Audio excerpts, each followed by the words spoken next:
बोलिए श्री द्वारिकाधीश की, रामचंद्र भगवान, उमापति महादेव, पवन सुत हनुमान जी महाराज, सदगुरु भगवान की। प्रेम से बोलो नमः पार्वती पतये हर हर महादेव हर। આજના દિવસની કથાનો પ્રારંભ કરતા ભગવાન ભાગવતજીના ચરણારવિંદમાં મારા માતા પિતા, મારા ગુરુ મહારાજ, એમના ચરણોમાં અહીં પધારેલા વડીલ માતા પિતાઓ તેમજ જીવ માત્રના હૃદય કમળમાં બિરાજમાન પરમ તત્વ દિવ્ય આત્માને વ્યાસપીઠથી મારા વંદન. આપ સૌને મારા જય શ્રી કૃષ્ણ, રાધે રાધે.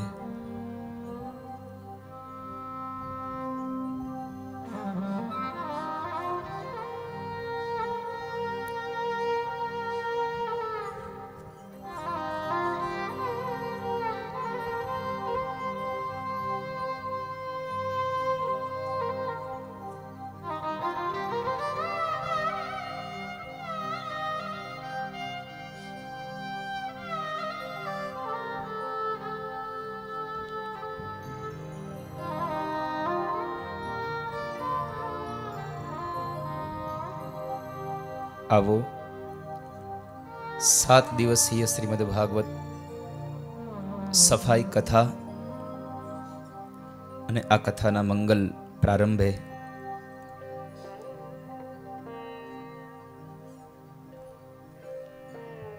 આજનો દિવસ મંગલ યાત્રા કરીને આપણે અહીંયા ભગવાન ઠાકોરજીને બિરાજમાન કર્યા.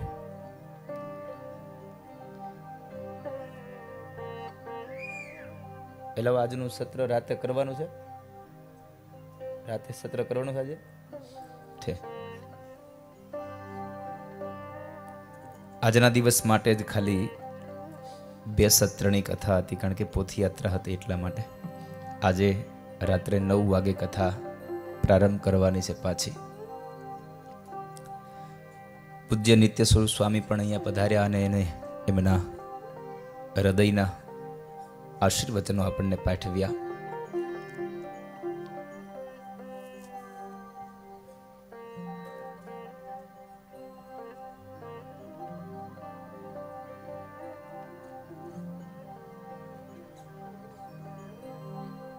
યુથ ફાઉન્ડેશન ગ્રુપ દ્વારા આયોજિત આ સફાઈ કથા,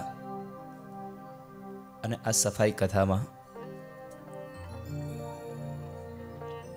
એકમાત્ર વિચાર, કાસ્ટ નહીં રાષ્ટ્ર. સફાઈ કથાનો આ એક મહાસંકલ્પ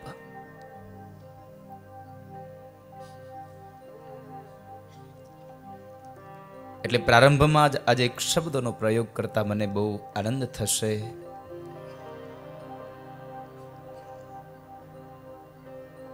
ગંદકી દૂર કરવાની સાથે સાથે બંદગી કરવાનો એક આ મહાપર્વ.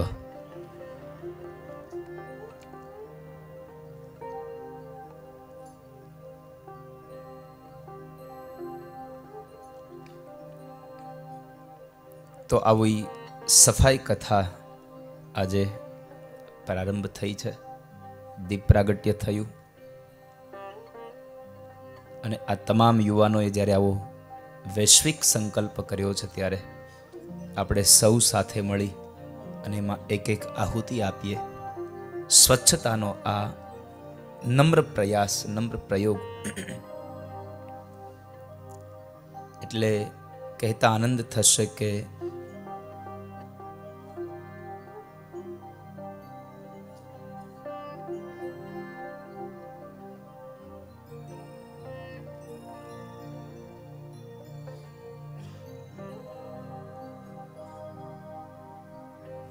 મનની પણ પવિત્રતા સાથે થઈ જાય, તનની પણ પવિત્રતા સાથે થઈ જાય, અને આ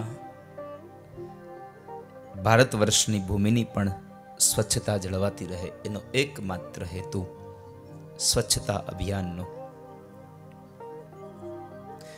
સ્વથી પ્રારંભ કરી અને સંપૂર્ણ સુધી જવાની એક યાત્રા, એટલે આ શ્રીમદ ભાગવત સફાઈ કથા.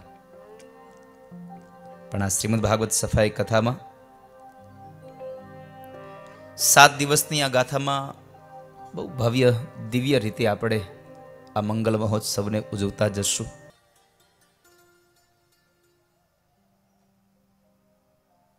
આ પવિત્ર ધરાની સફાઈની સાથે સાથે આપણા મનની પણ થોડી સફાઈ, વિચારોની થોડી સફાઈ,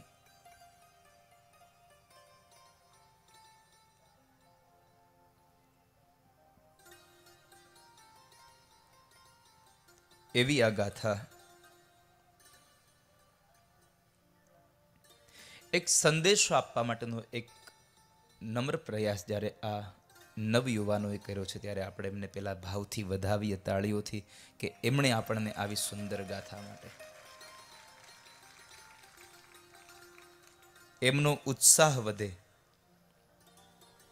એમની આવાને આવા રાષ્ટ્રવ્યાપી કાર્યક્રમો કરવાની એક પ્રેરણા હજી એમને થાય, એટલા માટે આપણી એક એક આહુતિ એમને આપતા રહીએ.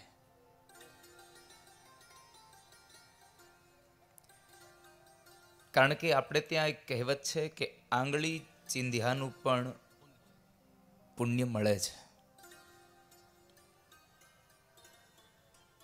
જો સારી જગ્યાએ કોઈને આંગળી ચીંધીએ અને એ માણસનું જો ભલું થઈ જાય તો એનું પુણ્ય પણ મળે. કોઈ જગ્યાએ સારું થતું હોય અને છતાં પણ જો આપણે એમને એમ ન કહીએ કે ભાઈ ચાલો ને અહીંયા જઈએ, તો કદાચ એમાં એવું પણ બની શકે કે પુણ્યને બદલે પાપ પણ મળતું હોય. કારણ કે અરસપરસ છે એ વાત નક્કી છે. તો એવી આ ગાથા છે. તો આ ગાથામાં આજ પહેલો દિવસ એટલે પ્રથમ દિવસે આજે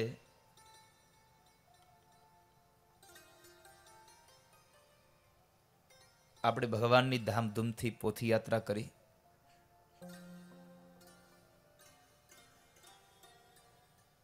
ભગવાનના સામૈયા કર્યા અને ભગવાનને વાજતે ગાજતે અહીંયા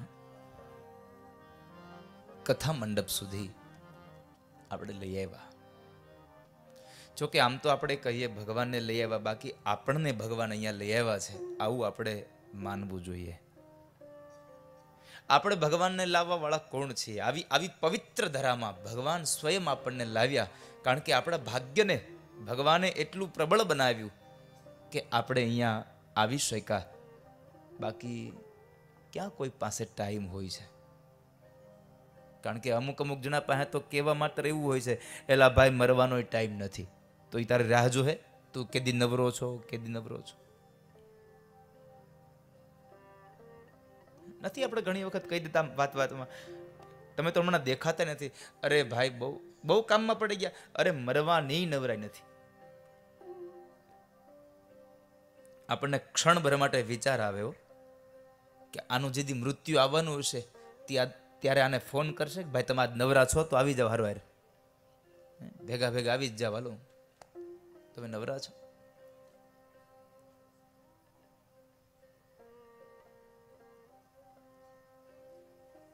પણ આજે આપણે ભગવાને આપણને ભાગ્યશાળી બનાવ્યા. નંદ ઉત્સવના દિવસનો જેવો આમ વેશ હોવો જોઈએ ને એવો પહેરવેશ તમે લોકોએ આજે પહેલા દિવસે કર્યો. એટલે એમ લાગે છે કે નંદ ઉત્સવ તમે કરશો હારો, એવું આમ મને એવું લાગે છે કે તમે નંદ ઉત્સવ હારો ઉજવશો. આજે જ કેસરિયા વાઘા આવી ગયા.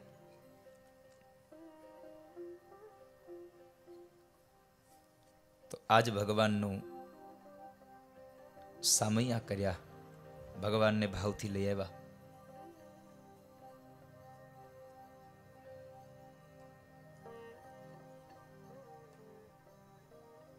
રૂડા નાચતા નાચતા તમે અહીંયા સુધી ભગવાન ઠાકોરજીને લાવ્યા. ભગવાનના સામૈયા કર્યા આ મહાવિશાળ પટાંગણમાં.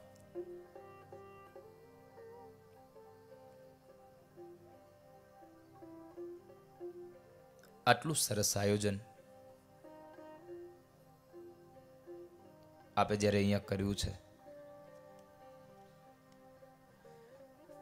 ભગવાનને પ્રાર્થના કરું આજ પ્રથમ દિવસથી કે તમારો જે એક વિચાર છે એ વિચાર આ સમાજના, આ રાષ્ટ્રના તમામ લોકોને આ વિચાર બહુ એટલે બહુ આપનો વિચાર બધાને સદુપયોગી થાય. આમાંથી કંઈકનું કંઈક માણસ લઈને જાય. લઈને જવાનો અર્થ એટલે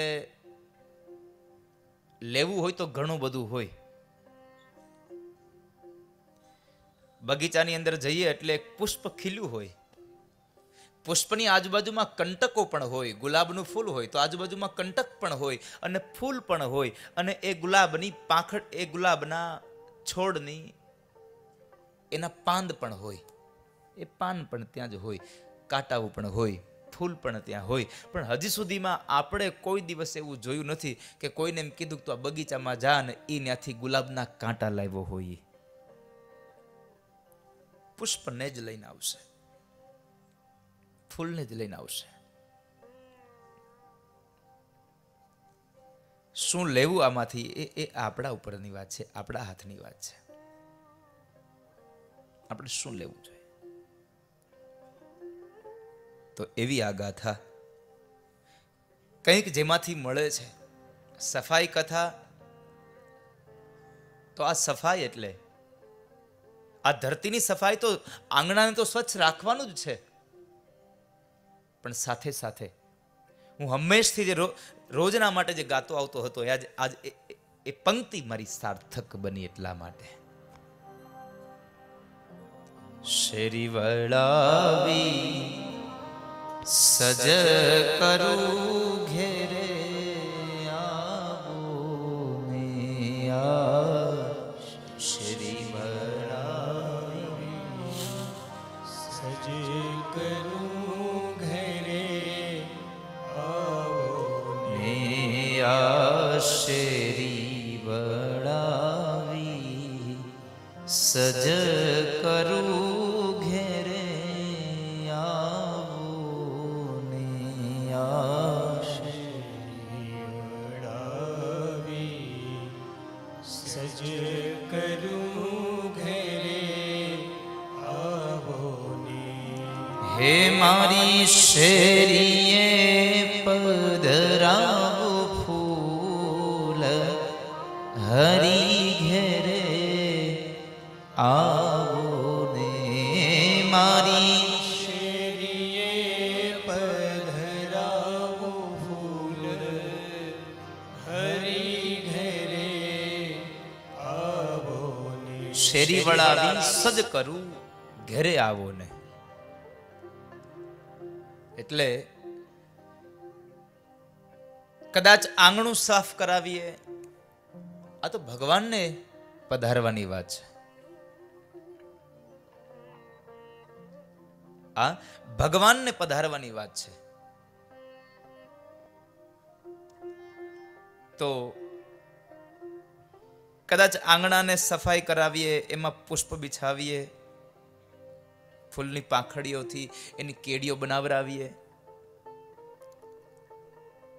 પણ આધ્યાત્મિક અર્થમાં હું આપને જે કહેવા જઈ રહ્યો હતો એની વાત એ છે કે કદાચ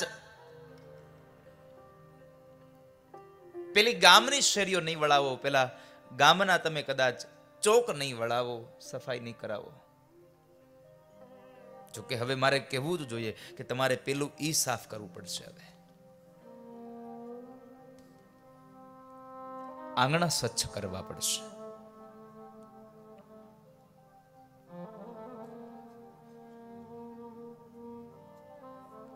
આંગણાઓ સ્વચ્છ બનાવો, સાથે સાથે તમારા હૃદયને, તમારા મનને પવિત્ર બનાવો. કારણ કે એમાં ઘણા બધા કામ, ક્રોધ, લોભ, મદ, મોહ, મત્સર. બહુ સીધી વાત કહું કે તમારા આંગણામાં તમે કદાચ ગમે તેટલું સરસ મજાની તમે લાદી નખાવી દો, સરસ મજાનો આરસનો પથ્થર નખાવી દો, પણ તમારા ચહેરા ઉપર જો કોઈ માણસ પ્રત્યે ભાવ નહીં હોય તો તમારી ઘરે કોણ આવશે? કોણ તમારે ત્યાં આવશે? મારી શેરીએ પધરાવું ફૂલ, આ શેના ફૂલ? પ્રેમ, લાગણી, કરુણા, દયા, આ બધા જ પુષ્પો તમે જ્યારે પધરાવશો આ ધરતી ઉપર, આ તમારા હૃદયમાં, તમારા સ્વભાવમાં, ત્યારે પરમાત્મા આપોઆપ આવીને બિરાજમાન થશે. એટલે કહ્યું, હે મારી શેરીએ પધરાવું ફૂલ હરી ઘેરે આવો ને મારી શેરીએ પધરાવું ફૂલ હરી ઘેરે આવો ને. એ આ શેરી વળાવી સજ કરું ઘેરે આવો ને. આ શેરી વળાવી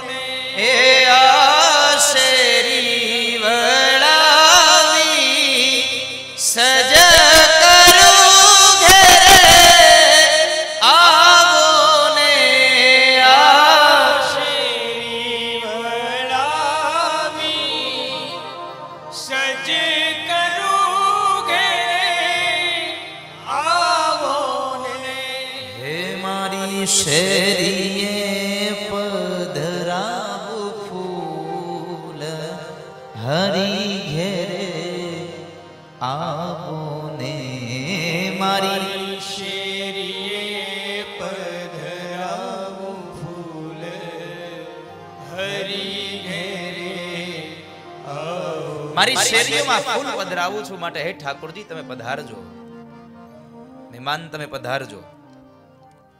તો એવા ભગવાનના આજ આપણે રૂડા મંગળ સામૈયા કર્યા, ભગવાનને પધરાવ્યા, અહીંયા લઈ આવ્યા. પૂજ્ય નીતિશ સ્વામી આપણને રૂડા આશીર્વચન આપ્યા. અને હવે એ મંગલ ગાથાનો પ્રારંભ થઈ રહ્યો. ત્યારે એ મંગલ ગાથામાં આજ પહેલો દિવસ એટલે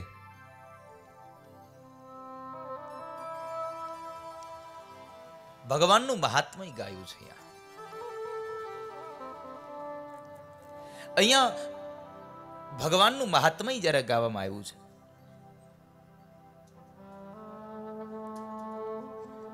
તો એ મહાત્મયમાં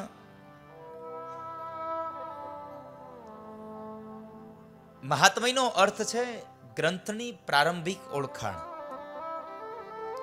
આ ભાગવત મને ને તમને શું ઉપયોગી થશે?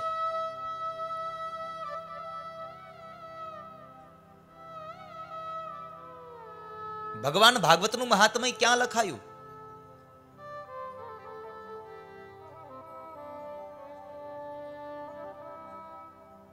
તો કહ્યું છે સ્કંદ પુરાણ અને પદ્મ પુરાણમાં ભાગવતનું મહાત્મય ગાયું છે.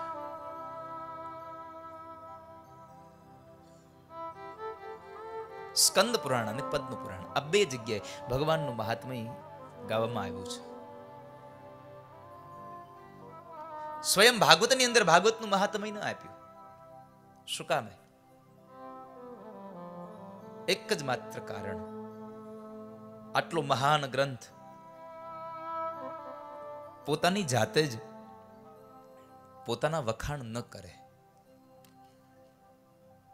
બડા બડાઈ ના કરે, બડા ન બોલે બોલ, हीरा मुख से ना कहे के लाख हमारा मोल. बड़ा बड़ाई ना करे, પોતાની જાતે જ એ પોતે વખાણ ન કરે.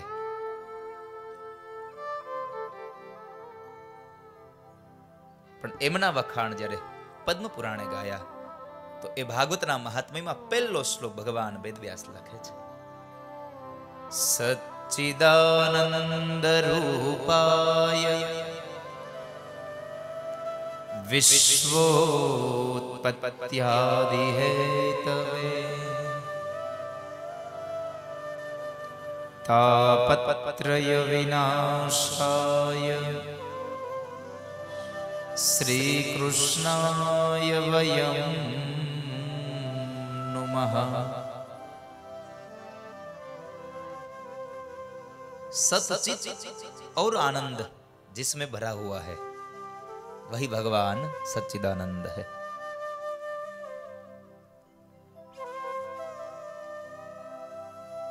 जिसके अंदर सत भरा हुआ है, सत यानी कि सत्य, चित यानी कि शाश्वतता, जो नाशवंत नहीं है, जो शाश्वत है.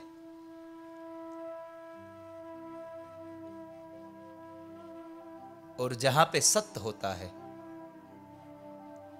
सत्य यानी कि चैतन्य, जहां चित यानी कि शाश्वतता, चैतन्य और शाश्वतता जहीं पे हो वहीं पे आनंद रहता ही है, वहां पे आनंद होता है. इसलिए बोल दिया भगवान वेदव्यास ने सच्चिदानंद रूप और विश्वोत्पत्त्यादि हेतवे.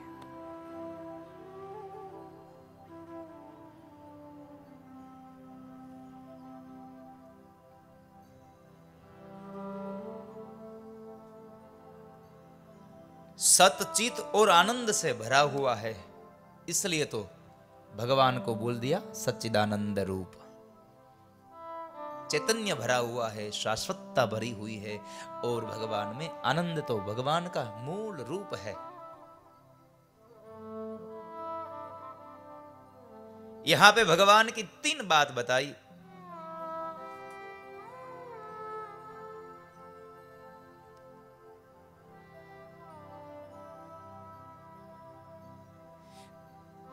पहले भगवान का स्वरूप भगवान का बहुत सुंदर है। दूसरी बात, भगवान की जो ताकत है, जो भगवान की क्षमता है, वो बड़ी सुंदर है। भगवान की जो क्षमता है, स्वरूप का परिचय, भगवान की सामर्थ्य का परिचय, और अंत में भगवान के स्वभाव का परिचय, ये 3 बात इन श्लोक में बताई। इसलिए गाया विश्वोत्पत्त्यादि है तबे। स्वामी नहोता कहेता, मारा छोकराने पूछ्યું કે આ કેટલા દી રોકાણા જેલમાં, તો કે 7 દિવસ। પણ એ કથા કહેવાનો આનંદ કંઈક અલગ હતો। તમે જુઓ, હે 7 દિવસ। કોઈનો ફોન આવે ને કહીને પૂછે ક્યાં છો, તો કે તિહાડ જેલમાં। સીધો જ ધ્રાસકો પડે। તમે એવું શું કર્યું? તમે જેલમાં ગયા? અમે કથા વાંચી એટલે લઈ ગયા।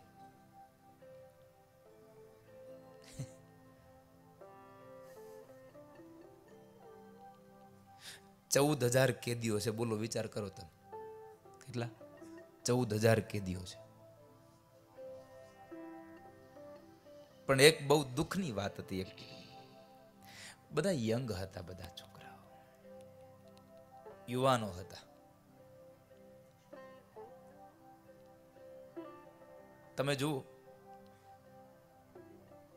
આજે મને કહેતા આનંદ થશે, કોઈ એવા માણસના સંગમાં જાઓ તો તમે જે કામ કરો એની પણ નોંધ લેવાય। તમે કોઈ સારા માણસના સંગમાં જાઓ અને એને લઈને કામ કરો તો એની પણ નોંધ લેવાય। નોંધ લેવામાં ખાલી થોડોક તફાવત છે। એકમાં તમારી વાહવા થાય અને એકમાં તમારી નિંદા થતી હોય છે। ઈ પણ યુવાનો હતા, એમાં જે જેલમાં હતા ને ઈ યુવાનો હતા, અને આજ અહીંયા પણ જેણે આવડું મોટું વિશાળ આયોજન કર્યું છે ઈ પણ યુવાનો છે। ફરક એટલો છે, ઓલાને પકડીને અંદર લઈ ગયા છે ને તમને પકડીને અહીંયા લઈ આવ્યા છે, બસ। આ બહુ સમજવા જેવો થોડોક ટોપિક છે। પણ 7 દિવસની કથામાં તમે નહીં માનો, હિન્દીમાં કથા હતી। મને તો આવડતી નહીં હે હિન્દી, ફિર ભી ફાવી ગયા હે હિન્દી।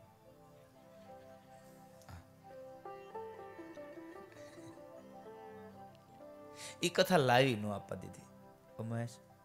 બાકી તને સાચું કહું ને તો એક યાદગાર રૂપી કથા હતી। બધા કેદીઓ બેઠા હોય હામાં, અને આમ આમ આમ તમે જુઓ, કઈ નાના હુના નહીં, 302 વાળા। હા, 302 વાળા। એકને પૂછ્યું, એલા તું હેમાં આવ્યો? હું ગયો તો મળવા એને સ્પેશિયલ 2 દિવસ, 1 દિવસ 2 કલાક। મેં પૂછ્યું, ભાઈ આપણે એમ તો નહીં કહેવાય તું હેમાં આવ્યો એમ?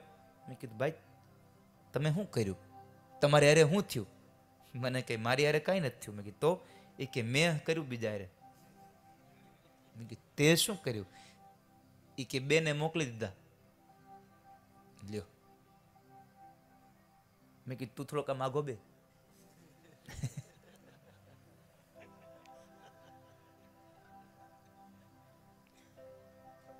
તું મને મોકલી દે તો મારે કથા ઉપડી દે।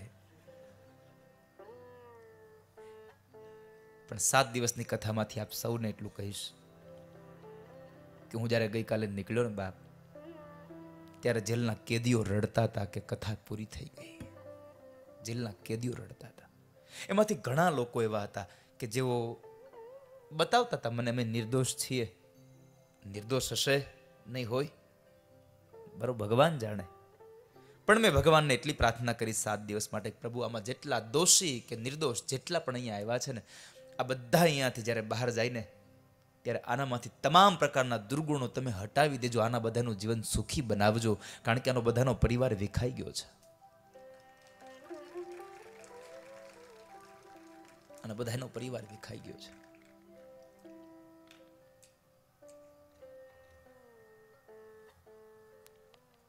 તો સતચિત અને આનંદની રૂપની આ વાત. પેલું ભગવાનનું સ્વરૂપ સારું છે, સચ્ચિદાનંદ રૂપાય. બીજું ભગવાનનું સામર્થ્ય સારું છે, વિશ્વોત્પત્ત્યાદિ હેતવે. ભગવાન આ ધરતી ઉપરના તમામ જીવાત્માઓનું ભગવાન સર્જન કરે છે, એટલે કહ્યું વિશ્વોત્પત્ત્યાદિ હેતવે. આ બધું જ સારું હોય. ભગવાન એમ સમજો કે તમારી કામ કરવાની ક્ષમતા સારી હોય, તમારું રૂપ સારું હોય, પણ એક વાત યાદ રાખજો, રૂપ સારું હોય, તમારી ક્ષમતા, તમારું બળ સારું હોય, પણ જ્યાં સુધી તમારો સ્વભાવ સારો નહીં હોય ત્યાં સુધી તમારા રૂપની અને તમારી તાકાતની કોઈ કિંમત નહીં થાય આ દુનિયામાં. એટલે અંતમાં ભગવાન માટે લખાયું તાપત્રય વિનાશાય શ્રી કૃષ્ણાય વયમ નુમઃ. ભગવાનનો સ્વભાવ કેવો છે? તો કહ્યું તાપ અને સંતાપને હરી લે એવો. તાપત્રય વિનાશ શ્રી કૃષ્ણાય વયમ નુમઃ. એટલે ભગવાન કૃષ્ણને પ્રથમ વંદન કર્યા છે, પરમાત્માને એટલે વંદન કર્યા. તાપત્રય વિનાશાય. આ દુનિયાના જેટલા પણ જીવ છે, આ બધા જ જીવોનું ભગવાન સદૈવને માટે કલ્યાણ કરે છે. ભગવાનનો સ્વભાવ એટલો સારો છે.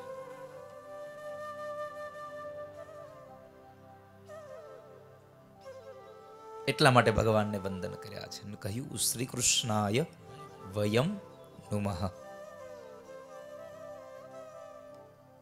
શ્રી કૃષ્ણાય વયમ નુમઃ.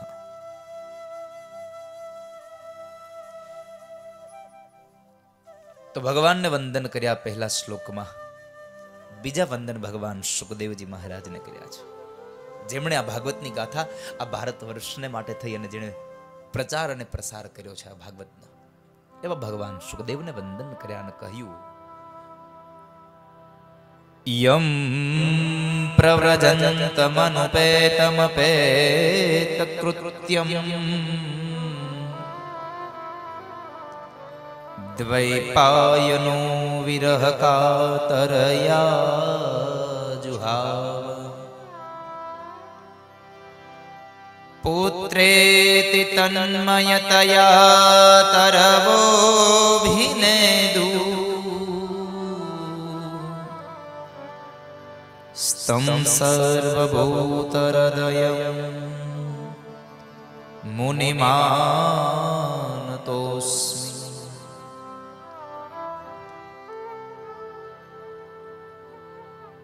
કૃષ્ણને ઓળખાવનારને હવે વંદન કર્યા છે. પહેલા વંદન ભગવાન સ્વયં કૃષ્ણને કર્યા, પણ બીજા વંદન એની જેની ઓળખાણ કરાવે છે એવા ભગવાન સુખદેવને વંદન કર્યા અને કહ્યું સર્વભૂત હૃદય મુનિમાનતોસ્મિ. સદૈવને માટે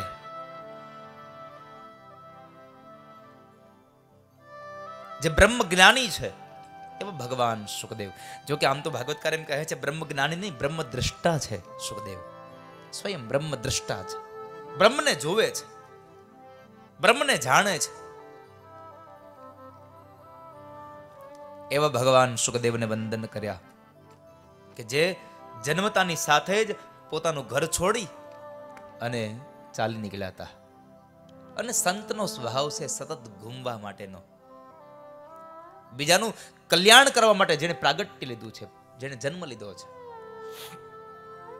અને આ દુનિયામાં 4 વસ્તુઓ એવી છે કે જેને બીજા માટે જ પોતાનો અવતાર ધારણ કર્યો હોય. સરોવર, તરુવર, સંતજન, ચોથાઈ બરસે મેઘ, પરમારથને કારણે આ તો ચારો ધરિયા દે. પરમારથના કારણે ચાર વ્યક્તિઓ દેહ ધરે. સરોવર, પાણીનું તળાવ, તરુવર વૃક્ષ, સંતજન બીજા માટે સાધુ, અને એક મેઘ વરસાદ. આ ચાર વસ્તુઓ બીજા માટે જ અવતાર ધારણ કરે. સરોવર તરુવર સંતજન ચોથાઈ વરસે મેઘ. પરમારથને કારણે આ તો ચારો ધરિયા દે. આ ચાર વ્યક્તિઓ એટલા માટે અવતરણ ધારણ કરે છે. એવી આ ભાગવતની ગાથામાં કૃષ્ણને વંદન કર્યા, કૃષ્ણની ઓળખાણ આપનાર ભગવાન સુખદેવને વંદન કર્યા, અને હવે કહ્યું કે આ નૈમિષારણ્યની પાવન ધરામાં આ ભાગવતની કથા ચાલી રહી છે. શ્રીમદ ભાગવતની કથા નૈમિષારણ્યમાં ચાલે છે, જ્યાં શૌનક અને સુત મહાપુરાણીનો આ સંવાદ છે. નૈમિષે સુતમાસીન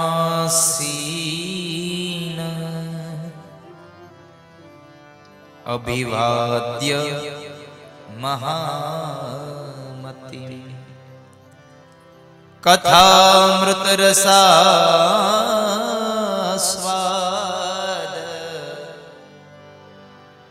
કુશલ શૌनको બ્રવી.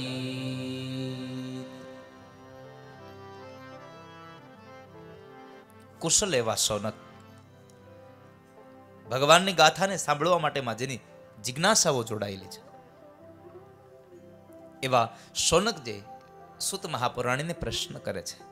પ્રણામ કરતા લખ્યું છે 88,000 શૌનક ઋષિમુનિઓ અને સુત નામના પુરાણી જ્યારે જ્ઞાનનો સત્ર ચાલે છે, ત્યારે એ જ્ઞાન સત્રમાં શૌનક ભગવાન સુત મહાપુરાણીને પ્રાર્થના કરતા કહે છે, અજ્ઞાન ધ્વાંત વિધ્વંસ કોટિ સૂર્ય સમપ્રભમ સુતાખ્યાહી કથા સારમ મમ કર્ણ રસાયનમ. મહારાજ, અજ્ઞાન રૂપી અંધકારને નાશ કરવા માટે થઈ અને હે કરોડો સૂર્ય સમાન હે મહાપુરાણી, અમે આપને વંદન કરતા કહીએ છીએ કે તમે અમારી અંદર રહેલા અજ્ઞાન રૂપી અંધકારનો તમે નાશ કરો, જ્ઞાન રૂપી એક જ્યોત જગાવો અને તમે અમારા અંધકારનો નાશ કરો. અમારો અંધકાર મિટાવો. આપ અમારા ગુરુ છો, અને ગુરુ એટલે એક વાક્યમાં કહી શકાય, गुरु हर हालत में गुरु ही होता है. गुरु हर हालत में गुरु ही होता है. शिष्य गम्य तेवो होय पण शिष्यનો ઉદ્ધાર કરવાની જે ભાવના રાખે છે એ સદગુરુ છે, એ ગુરુ છે. गुरु आखिर में गुरु ही होता है, हर हालत में गुरु ही होता है. क्योंकि गुकार प्रथमो वर्णो मायादि गुण भास्कर, रुकारो द्वितीयो ब्रह्म माया भ्रांति विमोचक. આપણી ભ્રાંતિને જે દૂર કરે છે, આપણી માયામાંથી આપણને જે છોડાવે છે એ આપણા ગુરુ છે. એટલે શૌનકે પ્રશ્ન કર્યો, બાબાજી અમે આટલા બધા પુરાણોને સાંભળ્યા પણ અમારા મનને હજી શાંતિની અનુભૂતિ નથી થતી. અમારા મનને પરમ શાંતિ મળે એના માટે થઈ અને આપને અમે પ્રાર્થના કરીએ છીએ, કંઈક એવું વર્ણન કરો, એવી કથા સંભળાવો કે જેને લઈ અને અમારા મનના તમામ ઉદ્વેગો શાંતિને પામે. અમારે શું કરવું? અમારા મનને શાંતિ મળે એટલા માટે અમારે શું કરવું? આટલા પ્રશ્નનો જવાબ એકમાત્ર વાક્યમાં આપ્યો. તમે શ્રીમદ ભાગવતની કથા સાંભળો. ભાગવતની કથા શું કામે? ભાગવતની કથા એનો જવાબ ફરી પાછો સૂત મહાપુરાણી આપ્યો. શું કામે? વેદોપનિષદામ સારા જાતા ભાગવતી કથા. વેદોપનિષદામ સારા જાતા ભાગવતી કથા. ભાગવતની જે કથા છે એ ભાગવતની કથા તમે સાંભળો. વેદ અને ઉપનિષદોનો જેમાં સાર રહ્યો છે એ કથાને તમે સાંભળો, જેથી કરી અને તમારા મનના તમામ ઉદ્વેગો શાંત થશે. તમારા મનને શાંતિની અનુભૂતિ થશે. તેમ ભાગવતની કથા સાંભળો. મહારાજ, તમે અમને ભાગવતની કથા સાંભળવાની વાત કરો છો, પણ ભાગવતની કથા શું કામે? પહેલી વાત બતાવી વેદોપનિષદામ સારા જાતા ભાગવતી કથા, અને બીજું બતાવ્યું પુરાણેષુ ચ સર્વેષુ શ્રીમદ ભાગવતમ પરમ યત્ર પ્રતિપદમ વિષ્ણુર ગીયતે બહુધર્ષિભિઃ.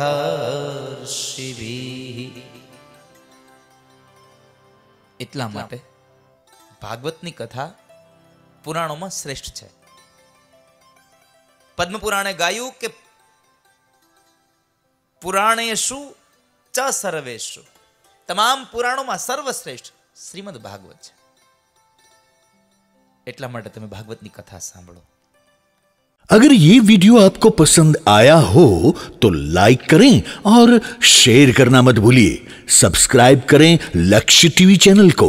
हाँ, और बेल आइकॉन पर क्लिक करना मत भूलिएगा लेटेस्ट वीडियो सबसे पहले पाने के लिए.